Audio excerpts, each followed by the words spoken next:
पाठ 18 रचनात्मक अभिव्यक्ति क्रिएटिव एक्सप्रेशन। अपने भावों और विचारों को प्रकट करने का साधन भाषा है।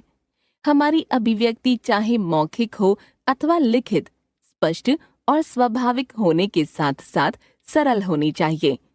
भाषा के कौशलों को सीखते समय सुनने, बोलने, पढ़ने, लिखने और चिंतन करने पर ध्यान देना आवश्यक है। इसमें नवीनता के लिए विभिन्न भाषागत गतिविधियों से अपनी भाषा को पुष्ट करना होता है। इसके लिए विद्यार्थी को अपनी लिखित अभिव्यक्ति के साथ साथ मौखिक अभिव्यक्ति की ओर भी ध्यान देना चाहिए। इसके लिए विविध गतिविधियों की प्रस्तुति में शुद्ध उच्चारण एवं व्याकरण सम्मत भाषा का प्रयोग किया जाना आवश्यक है। मौखिक अभिव्यक्ति ओरल एक्सप्रेशन। रचनात्मक अभिव्यक्ति में मौखिक अभिव्यक्ति का विशेष महत्व है। भाषा के कौशलों को सीखते समय अधिक बल सुनने और बोलने पर होता है। परीक्षा में विविध प्रतियोगिताओं आदि में स्वयं को सिद्ध करने के लिए मौखिक अभिव्यक्ति का महत्वपूर्ण स्थान है। मौखिक अभिव्यक्ति में कविता गायन, वाद विवाद, कहानी सुनाना, परिचय लेना देना, मंच संचालन, अभिनय, भाषण तथा सामूहिक चर्चा आदि प्रमुख हैं। इसके लिए विद्यार्थी को यह भी समझना चाहिए कि उसे किन बिंदुओं पर आंका जाएगा। मौखिक अभिव्यक्ति के लिए ध्यान देने योग्य बातें: भाषा सभ्य एवं शिष्टता पूर्ण हो। व्यंग्यात्मक भाषा का प्रयोग नहीं करना चाहिए। दूसरे व्यक्ति से संबंध एवं स्तर का ध्यान देना चाहिए। हास परिहास की सीमा सदैव निश्चित करनी चाहिए। उसका उल्लंघन नहीं करना चाहिए। कविता पाठ पोयम रेसिटेशन। छात्रों में आत्मविश्वास बढ़ाने के लिए कविता पाठ एक उपयोगी विधा है। इसके लिए छात्रों का मूल्यांकन भी किया जाना चाहिए। कविता पाठ करते समय ध्यान देने योग्य बातें: कविता कंठस्थ होनी चाहिए। विषय के अनुकूल आरोह अवरोह होना चाहिए। यथा देशभक्ति की कविता में ओज एवं उत्साह दृष्टिगोचर हो। प्राकृतिक सौंदर्य वाली कविताएं भाव विभोर होकर सुनानी चाहिए। अभिनय एक्टिंग छात्रों में भाषा वृद्धि के लिए तथा आत्मविश्वास उत्पन्न करने के लिए अन्यतम कड़ी है अभिनय या भूमिका निर्वहन। रोल प्ले छोटे छोटे संवादों वाले नाटक, मंच सज्जा, वेशभूषा आदि इसके अंतर्गत आते हैं। भूमिका निर्वहन करते समय ध्यान देने योग्य बातें: छात्र किसी पाठ विशेष या कहानी आदि को नाटक रूप में प्रस्तुत करें। भाषा सरल, सहज और भावानुकूल हो। विचारों का क्रमबद्ध आदान प्रदान हो। वाद विवाद प्रतियोगिता डिबेट कंपटीशन। किसी विशेष विषय के पक्ष और विपक्ष में अपने विचारों को प्रस्तुत करना भी महत्वपूर्ण है। वाद विवाद प्रतियोगिता के लिए ध्यान देने योग्य बातें: अपने विचार सरल एवं स्पष्ट भाषा में प्रस्तुत करें। विपक्ष की बात का विरोध करने के लिए भी शिष्टाचार का ध्यान रखना आवश्यक है। तर्क वितर्क को भली भांति समझने का सामर्थ्य होना चाहिए। लिखित अभिव्यक्ति रिटन एक्सप्रेशन। भाषा का द्वितीय रूप लिखित भाषा है। लिखित अभिव्यक्ति के अंतर्गत चित्र वर्णन, कहानी लेखन, विज्ञापन रचना, अनुच्छेद लेखन, निबंध लेखन आदि के माध्यम से छात्रों को लेखन कला में सशक्त बनाया जाता है। लिखित अभिव्यक्ति के लिए ध्यान देने योग्य बातें: सरल भाषा का प्रयोग करें, उचित शब्दावली का प्रयोग करें, वर्तनी का ध्यान रखें, छोटे व सटीक वाक्यों का प्रयोग करें। चित्र वर्णन पिक्चर डिस्क्रिप्शन। बच्चों की भाषा कहीं भी देखी जा सकती है। वह विभिन्न वस्तुओं को कितनी सूक्ष्मता से देखता और प्रकट करता है। छात्रों को एक चित्र देकर 7 से 8 पंक्तियों में वर्णन करवाया जा सकता है। यह मौखिक भी हो सकता है और लिखित भी। चित्र वर्णन के लिए मुख्य बातें: चित्र को ध्यानपूर्वक देखना चाहिए। चित्र की घटनाओं, वस्तुओं तथा पात्रों पर ध्यान देना चाहिए तथा उनको मन मस्तिष्क में बिठाना चाहिए। इससे चित्र वर्णन में मदद मिलती है। चित्र वर्णन करते समय अपनी कल्पना शक्ति तथा सृजनात्मक क्षमता का उपयोग करना चाहिए। चित्र वर्णन की शब्द सीमा का ध्यान रखते हुए सरल तथा मौलिक भाषा में चित्र वर्णन करना चाहिए। अनावश्यक वर्णन बिल्कुल नहीं करना चाहिए। नीचे चित्र वर्णन के कुछ उदाहरण देखिए। इस चित्र में एक गांव का दृश्य है। बहुत गर्मी पड़ रही है। एक ग्रामीण अपने बच्चे के साथ घर लौट रहा है। बच्चे का दोस्त पेड़ के नीचे पत्थर पर बैठा है। वह उसे बुलाना चाहता है। कुछ पेड़ों के पत्ते झड़ गए हैं। लोगों के घर बहुत छोटे हैं। वे बिल्कुल झोपड़ी की तरह बने हुए हैं। लोगों ने बनियान, धोती, लुंगी या निक्कर पहने हुए हैं। सूरज चमक रहा है। गर्मी और पसीने के कारण लोग परेशान हैं। कहानी लेखन, स्टोरी राइटिंग। किसी दृश्य को देखकर छात्रों को कहानी लिखने के लिए कहें। बच्चों की कल्पनाशीलता और मनोभावों को देखकर आनंद आएगा। स्वयं कुछ लिखने से बच्चों में आत्मविश्वास उत्पन्न होगा। कहानी लेखन के लिए मुख्य बातें। कहानी आयु वर्ग के अनुसार लिखें। कहानी के अंत में उससे मिलने वाली शिक्षा लिखें। कहानी का रोचक एवं प्रभावशाली वर्णन करें।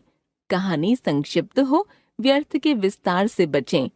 कहानी सदा भूतकाल में लिखें। नीचे कहानी लेखन के कुछ उदाहरण देखिए। हृदय परिवर्तन। आज रोहित कुछ बदला बदला सा लग रहा था। माँ उसे देखकर थोड़ी हैरान थी। रोज रोहित चिड़ियों को कंकड़ मारकर उड़ा देता था। वे बेचारी चीं चीं करते इधर उधर उड़तीं, फिर आकर बैठतीं। रोहित फिर उड़ा देता। माँ उसे समझाती, बेटा पक्षियों को सताना नहीं चाहिए। पर रोहित के अंदर न जाने कौन सा शैतान बैठा था जो उसे ये सब करने को उकसाता था। जैसे ही चिड़ियों को देखता उन्हें तंग करता। उस दिन एक चिड़िया का बच्चा गिर गया। माँ मना करती, इससे पहले ही रोहित ने उसे उठा लिया। माँ डर रही थी कि कहीं यह बच्चे को कोई कष्ट न दे दे, पर रोहित ने उसे जूतों के खाली डिब्बे में रुई बिछाकर बैठाया। रुई को दूध में भिगोकर वह बार बार उसके मुंह में निचोड़ता। थोड़ी देर बाद वह चिड़िया का बच्चा सो गया। चिड़िया भी जो पहले चीं चीं कर रही थी अब चुप हो गई थी। रोहित ने डिब्बा आंगन में रख दिया। चिड़िया उसके पास आई, पर उड़ी नहीं, जैसे वह अब रोहित की आदत समझ गई थी। रोहित की माँ ने भी उसे प्यार किया। रोहित कहने लगा, माँ मैं तो बस चिड़ियों से खेलना चाहता था, ये मेरी बात ही नहीं समझती थीं। आज समझी हैं। माँ ने रोहित को गले लगा लिया। शिक्षा। किसी भी जीव को सताना नहीं चाहिए, बल्कि उसका ध्यान रखना चाहिए। पत्र लेखन, लेटर राइटिंग। अपनी बात को अलग अलग शैलियों में कहना एक कला है। इस कला को विकसित करने के लिए विभिन्न गतिविधियों को अपनाया जा सकता है। पत्र अथवा निबंध लेखन पूर्व प्रचलित गतिविधियां हैं। आज पत्र की जगह ईमेल और निबंध की जगह अनुच्छेद, संवाद लेखन और कहानी लेखन बहुत ही लोकप्रिय हो रहे हैं। पत्र लेखन एक महत्वपूर्ण कला है जो पूर्णतया जनसामान्य के जीवन से संबंधित है। आज संचार के अनेक नवीनतम साधन उपलब्ध हैं, फिर भी पत्र लेखन का अपना अलग महत्व है। आज भी सरकारी कामकाज के लिए पत्र लिखने की आवश्यकता पड़ती है। पत्र के प्रकार। पत्र दो प्रकार के होते हैं, एक औपचारिक पत्र, दो अनौपचारिक पत्र। एक औपचारिक पत्र। औपचारिक पत्र उन व्यक्तियों को लिखे जाते हैं जिनसे हमारा कोई व्यक्तिगत परिचय नहीं होता। इनमें तथ्यों और सूचनाओं को अधिक महत्व दिया जाता है। इसके अंतर्गत आवेदन पत्र, शिकायती पत्र, संपादक के नाम पत्र, व्यावसायिक पत्र तथा स्वीकृति पत्र आदि आते हैं। अनौपचारिक पत्र। अनौपचारिक पत्र उन व्यक्तियों को लिखे जाते हैं जिनसे हमारा निजी संबंध होता है। ये पत्र परिवार के सदस्यों, मित्रों, सगे संबंधियों आदि को लिखे जाते हैं। पत्र के अंग। पत्र के निम्नलिखित अंग होते हैं: क, प्रेषक का पता; ख, संबोधन एवं अभिवादन; ग, मुख्य विषय; घ, समापन; अंग, प्रेषक का नाम; च, लिखने की तिथि। पत्र लिखते समय ध्यान रखने योग्य बातें। पत्र प्रेषक का पता ऊपर बाईं ओर लिखना चाहिए। अनौपचारिक पत्र में तिथि ऊपर बाईं ओर तथा औपचारिक पत्र में नीचे बाईं ओर लिखनी चाहिए। संबोधन तथा अभिवादन देना चाहिए।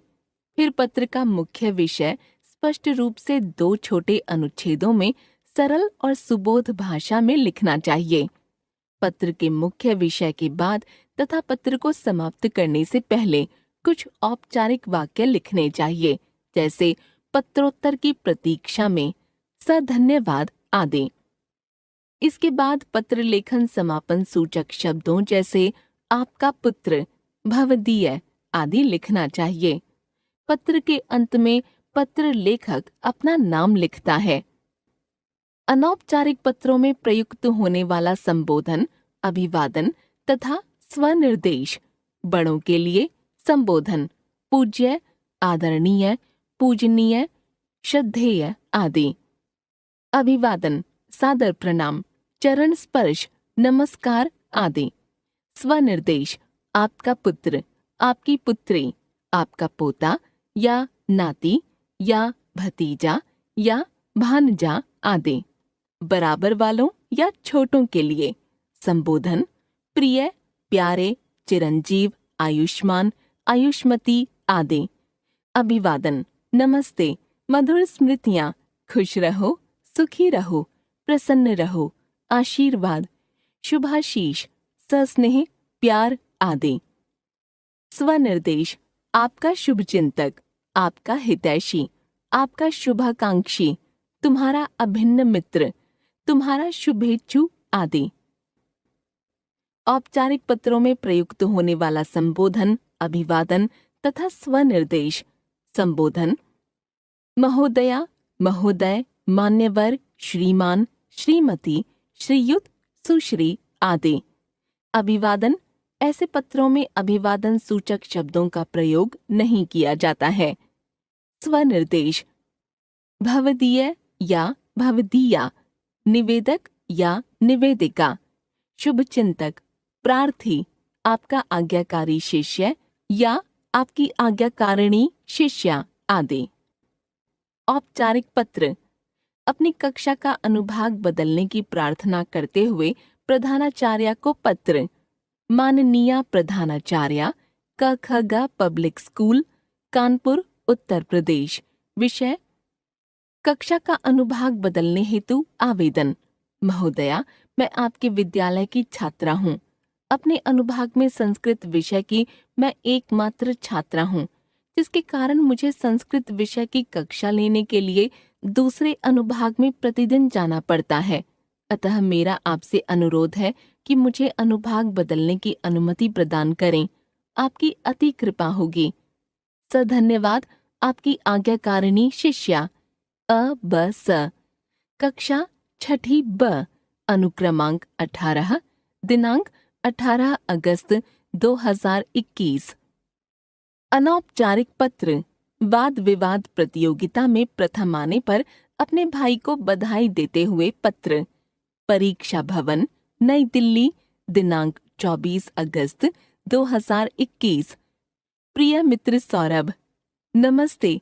मुझे अभी सुदीप ने फोन पर बताया कि दिल्ली सरकार द्वारा आयोजित वाद विवाद प्रतियोगिता में तुम्हें प्रथम स्थान प्राप्त हुआ है। इसके लिए मेरी तरफ से कोटि कोटि बधाई। प्रिय मित्र, इस समाचार को सुनते ही मैं खुशी से झूम उठा। मैं तुम्हारी योग्यता को जानता हूँ। तुमने मेहनत से यह सफलता प्राप्त की है। मैं भगवान से प्रार्थना करता हूँ कि वे तुम्हें जीवन में सदा सफलता देते रहें। ढेर सारी बधाइयाँ और शुभकामनाएं। चाचा जी और चाची जी को मेरा कोटि प्रणाम। तुम्हारा मित्र अ.ब.स. संवाद लेखन, डायलॉग राइटिंग रचनात्मक अभिव्यक्ति का एक रूप संवाद अथवा वार्तालाप भी है।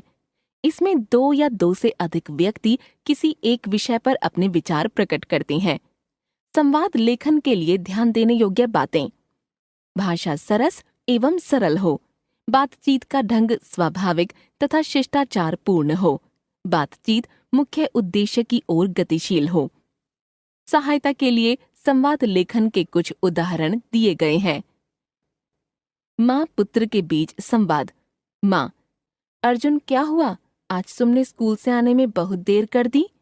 अर्जुन: माँ, आज मैं अपने मित्र अगस्त्य के घर उसकी कॉपी लेने चला गया था। माँ: अर्जुन, स्कूल से सीधे घर आना चाहिए, मुझे बड़ी चिंता हो रही थी।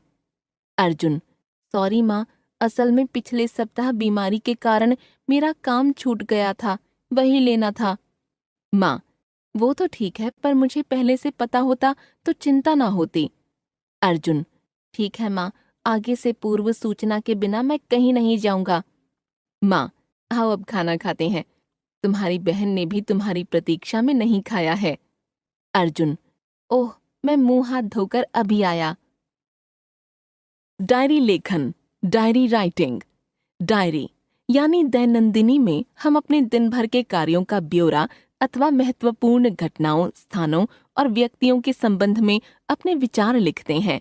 डायरी लिखने के लिए ध्यान देने योग्य बातें। डायरी के आरंभ में तिथि, दिन तथा लिखने का समय लिखें। विवरण संक्षेप में लिखें। महत्वपूर्ण बातों और घटनाओं का उल्लेख करें। घटनाओं के प्रति प्रतिक्रिया और टिप्पणियां भी लिखी जा सकती हैं। डायरी लेखन के कुछ उदाहरण देखिए। बारिश होने का वर्णन डायरी में लिखिए। 4 अगस्त 2021 बुधवार, रात्रि 9:30 बजे। आज सुबह से बूंदाबांदी हो रही है। 5 बजे प्रातः टहलने जाना चाहती थी, पर नहीं निकल पाई। बूंदों को एकटक देखना अच्छा लग रहा था। बहुत देर बैठने के बाद ध्यान आया कि मैं क्यों समय गंवा रही हूँ। एक झटके से उठकर नीचे गई और एक तरफ भरे बारिश के पानी में छपाक छपाक करते हुए घुस गई। बारिश में खेलना अच्छा लग रहा था। मुझे लगा कभी कभी जो काम करने का मन हो जरूर करके देखना चाहिए। आज का आनंद अवर्णनीय था। माँ जोर जोर से आवाज लगा रही थीं। मैं आवाज की डोर से बंधी भागती चली आई और बस 5 मिनट में स्कूल के लिए तैयार हो गई। रोज तैयार होने में घंटा लगता था, पर आज 5 मिनट में कैसे हुई, मैं हैरान थी। मैं इस निर्णय पर पहुंची हूँ कि जो करना चाहते हैं वह जरूर करके देखें और अनुभव करें। विज्ञापन रचना, एडवर्टाइजमेंट मेकिंग। किसी विषय या वस्तु की प्रसिद्धि के लिए विज्ञापन दिया जाता है। इसके माध्यम से वस्तु की बिक्री बढ़ती है। विज्ञापन का अर्थ है प्रचार करना। इसके रोचक होने पर संबंधित वस्तु खरीदने का किसी का भी मन करने लगता है। यही कारण है कि वस्तु के प्रचार के लिए इसे अत्यंत रोचक बनाया जाता है। इसका निर्माण करने से छात्रों की भाषा की मौलिकता में निखार आता है। विज्ञापन रचना करते समय ध्यान देने योग्य बातें। विज्ञापन की भाषा रचनात्मक रखिए। विज्ञापन बनाने के लिए रंगीन और आकर्षक चित्र बनाइए। उस वस्तु विशेष पर ध्यान दीजिए जो लोगों को आकर्षित करे। उसके विशेष गुणों को सुंदर भाषा में और रोचक विधि से विज्ञापित कीजिए। विज्ञापन में वस्तु विशेष के बारे में भरपूर जानकारी हो। विज्ञापन रचना के कुछ उदाहरण। मेंशन पैन का विज्ञापन। सार लेखन, समरी राइटिंग। किसी गद्यांश के मुख्य भावों को भली भांति समझकर उन्हें संक्षेप में लिखने को सार लेखन कहते हैं। यह एक उपयोगी कला है। सार लिखते समय ध्यान रखने योग्य बातें। कोई मुख्य बात न छूटे। सार मूल गद्यांश का लगभग 1/3 हो, यानी 100 शब्दों का अनुच्छेद हो तो उसे 33 शब्दों में छोटा करें। सार लेखन का अभ्यास जरूर करें, अन्यथा मूल बातें छूट जाती हैं। आवश्यक बिंदुओं को रेखांकित करें और अपनी भाषा में संक्षेप में लिखें। सार लेखन के कुछ उदाहरण देखिए। एक छात्र के लिए पढ़ने का समय और स्थान दोनों निश्चित होने चाहिए। स्कूल के अतिरिक्त घर पर पढ़ने के लिए हमें कम से कम 4 से 5 घंटे का समय अपनी दिनचर्या में देना चाहिए। इसके लिए अपनी सुविधा के अनुसार समय सारणी में पढ़ने का समय निश्चित कर लें और पूरी ईमानदारी के साथ उसका पालन करें। घर में पढ़ने के लिए ऐसा स्थान चुनें जहां शांति भंग न हो। रोशनी का पूरा प्रबंध करें। पढ़ने की मेज हमेशा खिड़की के पास रखें, जिससे रोशनी तथा बाहर की ताज़ी हवा भी मिलती रहे। सामान सही तरीके से लगा हो, कोई फालतू सामग्री न हो जिससे हमारा ध्यान बंटे या मन लगे। यदि पढ़ने के सही तरीके को समझ लिया जाए तो छात्र किसी भी परीक्षा को अच्छे अंकों से पास कर सकता है। किसी विद्वान ने कहा है कि पढ़ना या सीखना खाने की तरह है। पहले खाने को पचाने के बाद ही दूसरा खाना खाएं, तभी आगे बढ़ें। कम समय में ज्यादा से ज्यादा सीखने का यही तरीका है। अध्ययन करना एक तरह से ड्राइविंग के जैसा है। रास्ता अच्छा है तो गाड़ी की गति तेज कर लो और रास्ता खराब है तो गति धीमी कर लो। यदि गाड़ी फंस गई है तो आगे पीछे करके निकाल लो। चाहे तो किसी की मदद भी ले सकते हो। अपने अंदर पढ़ने की आदत विकसित करनी चाहिए। निरंतर प्रयास करते रहना चाहिए। सार: छात्रों में स्कूल के अतिरिक्त 4 से 5 घंटे पढ़ने की आदत होनी चाहिए। इसके लिए सुविधानुसार अपनी समय सारणी बनाकर ईमानदारी से पालन करें। पढ़ने का स्थान भी उपयुक्त चुनें, जहां शांति हो तथा रोशनी और ताज़ी हवा का आवागमन हो। जैसे पहले खाया खाना पच जाने पर हम कुछ और खाते हैं, वैसे ही पूर्व पढ़े गए विषय को समझकर आगे बढ़ना चाहिए। अध्ययन करना ड्राइविंग की तरह होता है। यदि रास्ता अच्छा है तो गति तीव्र कर सकते हैं और रास्ता खराब है तो गति धीमी करें। इस प्रकार पढ़ाई की आदत डालें और प्रयास करें। अनुच्छेद लेखन, पैराग्राफ राइटिंग।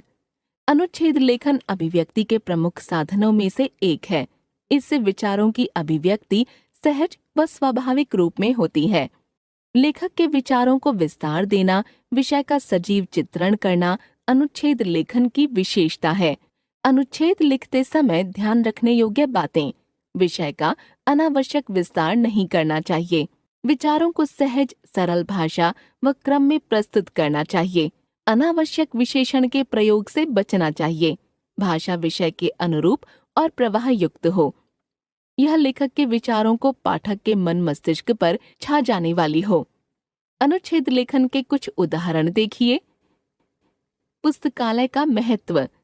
पुस्तकालय शब्द का अर्थ पुस्तकों का आलय अर्थात पुस्तकों का घर या भंडार है। आज के तकनीकी युग में भी पुस्तकों का अपना महत्व है। पुस्तकें ज्ञान विज्ञान की असीम सामग्री उपलब्ध कराती हैं। विद्यालय का पुस्तकालय तो विद्यालय की आत्मा के समान है। पुस्तकालय गरीब लोगों या छात्रों के लिए भाग्य विधाता ही है। जो छात्र महंगी पुस्तकें नहीं खरीद सकते, उनके लिए पुस्तकालय भगवान के वरदान के समान है। युवा प्रतिभागियों को विकसित करने में पुस्तकालय का महत्वपूर्ण योगदान है। सब पढ़ें, सब बढ़ें के मंत्र को पुस्तकालय सार्थक करता है। हमें पुस्तकालयों के रखरखाव का समुचित प्रबंध करना चाहिए। हर नगर, हर गांव में पुस्तकालय खोलने की आवश्यकता है। पुस्तकालयों को खोलने के लिए सरकार को भी कुछ पहल करनी पड़ेगी। इस दिशा में गैर सरकारी संस्थाएं भी अपना सहयोग दे सकती हैं।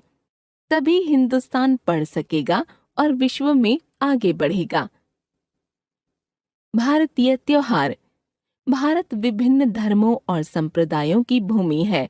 यहाँ भिन्न भिन्न धर्मों और संप्रदायों के लोग एक साथ मिलकर रहते हैं।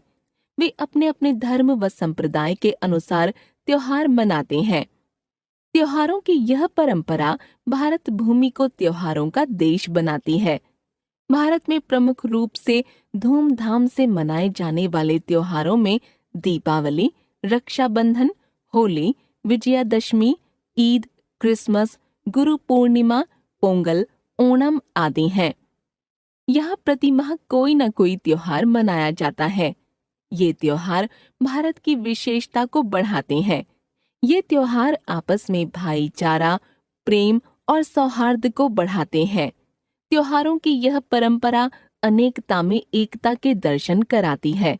भारतवर्ष की अखंडता को बनाए रखने में इनका विशेष महत्व है। श्रुत भाव ग्रहण गतिविधि। कोई वार्ता या कहानी सुनकर उसे समझने और उस पर आधारित प्रश्नों के उत्तर देने से बच्चों में ध्यान से सुनने और भाव ग्रहण करने की क्षमता बढ़ती है। कक्षा में अध्यापिका द्वारा कोई अंश कम से कम 2 से 3 बार पढ़कर सुनाया जाए। प्रश्न क्रम से पूछे जाएं, अंश का पठन धीरे धीरे और स्पष्ट हो।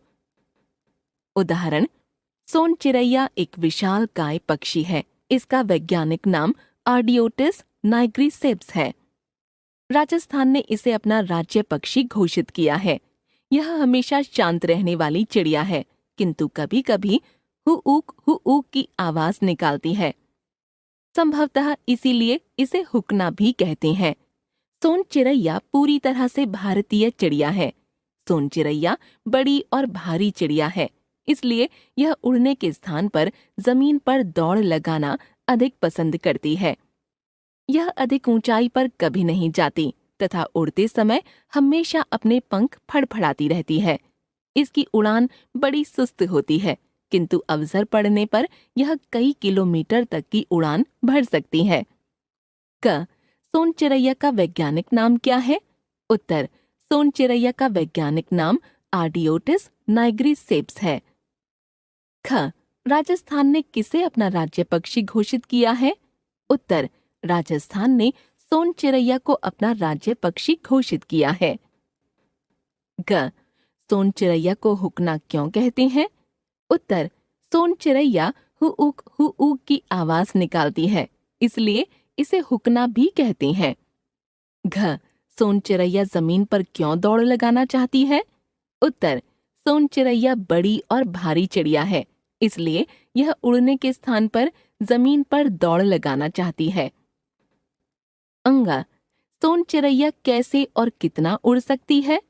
उत्तर, सोन चिरैया अधिक ऊंचाई पर कभी नहीं जाती। उड़ते समय हमेशा पंख फड़फड़ाती रहती है। अवसर पड़ने पर यह कई किलोमीटर तक की उड़ान भर सकती है।